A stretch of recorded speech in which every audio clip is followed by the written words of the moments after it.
Hello friends, welcome back to this channel. दोस्तों, इस video में हम बात करेंगे केनरा बैंक के लिए, लेकिन उससे पहले आप लोगों से रिक्वेस्ट करना चाहूँगा, अगर आप चैनल को फर्स्ट टाइम देख रहे हैं प्लीज़ सब्सक्राइब करके बेल आइकन को हिट कर लीजिए। और दूसरी रिक्वेस्ट रहेगी आपसे कि अगर आप डीमेट या ट्रेडिंग अकाउंट ओपन कराना चाहते हैं, डिस्क्रिप्शन बॉक्स में लिंक दिया गया है। केनरा बैंक को लेकर के एक बहुत ही बढ़िया खबर आप लोगों से मैं शेयर करूँगा, लेकिन उससे पहले मैं सबसे पहले बताना चाहूँगा लास्ट ट्रेडिंग सेशन में केनरा बैंक में क्या हुआ। देखिए, लास्ट ट्रेडिंग सेशन में 234.40 पे ओपन होकर के 228.55 का लो बनाया और 237.15 का हाई भी बनाया। 229.65 के ऊपर बंद हुआ। 56,90,309 टोटल वॉल्यूम। मार्केट कैप दोस्तों इस बैंक की देखिए तो 41,661 करोड़ रुपए है। इसका 52 वीक हाई है 272 का, 272.80 का लो है 135.90 का। दोस्तों, आपको एक चीज़ नोटिस करना चाहिए कि इस बैंक के अंदर एफआईआईस यानी फॉरेन इंस्टीट्यूशनल इन्वेस्टर्स का जो इन्वेस्टमेंट है वो पिछले कुछ क्वार्टर से मेंटेन्ड है, मतलब बढ़ा है। मेंटेन होने के अलावा आप देखें तो कंसिस्टेंटली जो एफआईआईस है अपने शेयर होल्डिंग को बढ़ा रहे हैं। आप देख सकते हैं लास्ट मार्च क्वार्टर में अगर आप देखें तो 8.48% की शेयर होल्डिंग, इससे पहले 7.62 और उससे पहले 5.57 और उससे पहले 3.92% की होल्डिंग थी। डीआईआईस ने अपनी होल्डिंग को थोड़ा सा गिराया जरूर है, लेकिन अल्टीमेटली आप देखें तो ये भी अपने एक फिक्स्ड लेवल को मेंटेन करके रखे हुए हैं, लगभग 13% के आसपास, ना ऊपर ना नीचे 13% के लेवल को डीआईआईस भी मेंटेन करके रखे हुए हैं।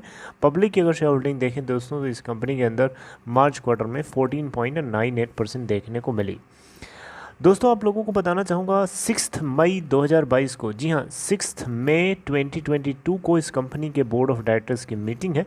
इस बैंक के बोर्ड ऑफ डायरेक्टर्स की मीटिंग है। मीटिंग में इस बैंक के Q4 के नतीजों का हाल देखा जाएगा। यानी Q4 के नतीजे आ रहे हैं, मार्च क्वार्टर के नतीजे आएंगे। और सबसे बढ़िया आप लोगों के लिए जो खुशखबरी है वो ये है कि ये बैंक आपको डिविडेंड देने जा रहा है। जी हाँ, डिविडेंड देने जा रहा है। और ये खबर आपको सुनकर के बहुत ही ताजुब होगा कि ऐसा कैसे होने लगा, यानी ये बैंक अब डिविडेंड कब से देने लगा। दोस्तों, इससे पहले अगर आप इस बैंक के डिविडेंड की बात करें तो 2017 या 2019 में इन्होंने दिया था। मैं आपको दिखाई देता हूँ, आप यहाँ देख सकते हैं।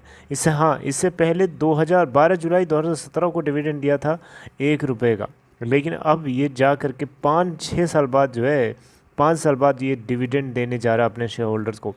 चलिए देखिए, उसके बाद 2017 के बाद से बैंक्स की हालत बहुत ज़्यादा ख़राब थी। 19 तक 20 तक आते आते बहुत ज़्यादा ख़राब थी। 20 के बाद से या सेकेंड हाफ ऑफ 2020 से शुरुआत जो हो ग्रोथ की शुरू हो गई थी और अब ठीक ठाक लेवल पे आ चुके हैं बैंक्स। इस बैंक के प्रीवियस ट्रेडिंग सेशन में डिलीवरी परसेंटेज अगर आप देखेंगे तो 24.5% डिलीवरी उठाई गई। टोटल 5,87,06,000 शेयर्स की ट्रेडिंग नहीं 58,76,000 शेयर्स की ट्रेडिंग करी गई, जिसमें से 14,39,000 शेयर्स की डिलीवरी उठाई गई। यानी परसेंटेज ऑफ डिलीवरी है 24.5%। डिलीवरी परसेंटेज में हमें राइज देखने को मिल रहा है। दोस्तों, ये बैंक एक स्ट्रॉन्ग परफॉर्मर है। इसके 52 वीक लो से 68.98% ऊपर ट्रेड हो रहा है। एक बहुत ही तगड़ा बैंक है। इसके अंदर अगर आपको देखें तो एक चीज़ आपको जो है नोटिस करना चाहिए। अच्छा, म्यूचुअल फंड्स की अगर आप शेयर होल्डिंग पूछना चाहते हैं, जानना चाहते हैं कि क्या है, तो वो भी मैं आपको जो है क्लियर कट दिखाना चाहूँगा, राइट, क्योंकि उससे थोड़ा सा हमें आइडिया लगेगा कि म्यूचुअल फंड्स का क्या स्टेटस है। आप यहाँ देख सकते हैं सब कुछ ग्रीन ग्रीन दिख रहा है। हाँ, म्यूचुअल फंड्स की शेयर होल्डिंग थोड़ी सी गिरी है, 3.44% से गिर के 3.22% हो देखने को मिली। और म्यूचुअल फंड स्कीम्स भी 25 से घट के 24 हो गई है। बहुत ज़्यादा स्लाइटली रिडक्शन हुआ है, बहुत ही इसमें पैनिक करने की ज़रूरत नहीं है। चलिए, यहाँ पे एक चीज़ आपको नोटिस करना चाहिए दोस्तों इस बैंक को लेकर के, वो ये है कि इसके टारगेट प्राइस को आप मत भूलिए। देखिए, अभी आगे आने वाले कुछ सेशन में आपको हो सकता है मार्केट का सेंटिमेंट नेगेटिव दिखे, गिरावट खूब हो। उस गिरावट में ये नीचे जितना जाए उतना आप इसे दबोच सकते हैं। और नीचे जितना ज़्यादा से ज़्यादा कितना जा सकता है, ज़्यादा से ज़्यादा 200 तक जा सकता है, यानी 210 तक जा सकता है, 220 तक जा सकता है। इन लेवल्स पे आप खूब दबोच सकते हैं इस बैंक को, क्योंकि आगे इसका टारगेट सुन करके होश उड़ जाएंगे। जी हाँ, टारगेट आप देखिए यहाँ पे, इसके टारगेट्स अगर आप देखें तो एवरेज टारगेट मैं आपको बता रहा हूँ। जी हाँ, एवरेज टारगेट मैं आपको बता रहा हूँ, आप देख सकते हैं 247 के आसपास का है एवरेज टारगेट। लेकिन आपको मैं इंडिविजुअली अगर बताना चाहूँ तो बहुत सारे एनालिस्ट्स ने यहाँ पे अपनी अपनी राय दे रखी है, जो मुझे लगता है कि आपको एक बार देखना चाहिए।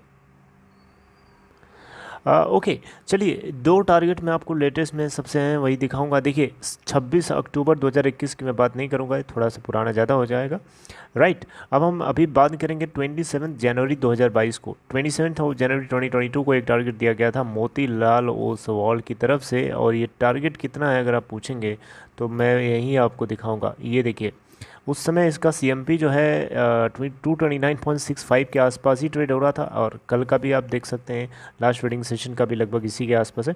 और इन्होंने देखिए 300 के लेवल का टारगेट दिया है, देख रहे हैं ना, ये मोतीलाल ओसवाल की तरफ से दिया गया है 300 का। इसके ऊपर अगर आप चलेंगे तो LKP सिक्योरिटी की तरफ से 8 मार्च 2022 को इन्होंने, ये बहुत ही ज़्यादा लेटेस्ट है, इन्होंने जो टारगेट दिया है LKP सिक्योरिटीज़ की तरफ से 276 का। और यहाँ पे भी आप देख सकते हैं जो CMP था, LTP लेटेस्ट ट्रेडेड प्राइस था, वो भी 229.65 के आसपास ही था, और इन्होंने 276 का टारगेट रखा है, राइट। तो इन्हीं चीज़ों को देखते हुए, अच्छा इससे पहले वाला अगर आप देखें अक्टूबर 2021 वाला, तो वो भी देख लीजिए, मोतीलाल ओसवाल की तरफ से 270 का टारगेट दिया था और वो मेट भी हुआ। आपने देखा होगा 270 या 272 समथिंग ये इसका 52 वीक हाई है, तो उस समय ये मिड उनका टारगेट यहाँ पे मेट हुआ, राइट। तो अब ये 300 के लेवल के आसपास का देख रहे हैं, तो इसलिए आप लोगों से रिक्वेस्ट रहेगी कि आप पैनिक ना करें। अगर गिरता है मार्केट के सेंटीमेंट के हिसाब से, तो आप उस गिरावट में इसको दबोचने का अवसर उठा सकते हैं, दबोचने का एक मौका हो सकता है। बाकी जब रिवर्सल करेगा तो आग बन के उड़ेगा, रॉकेट एकदम पूरा तेल अपना जला डालेगा उड़ने के लिए, ये बात तो श्योर है, क्योंकि ये बैंक बहुत ही तगड़ा बैंक है PSU सेक्टर में SBI के बाद। ओके, तो चलिए अपना ख्याल रखिए दोस्तों, बस इतना इस वीडियो में। अगर आपको ये कंटेंट अच्छा लगा हो, अपडेट को अप्रिशिएट करने के लिए लाइक कर सकते हैं, and take care, have a nice day.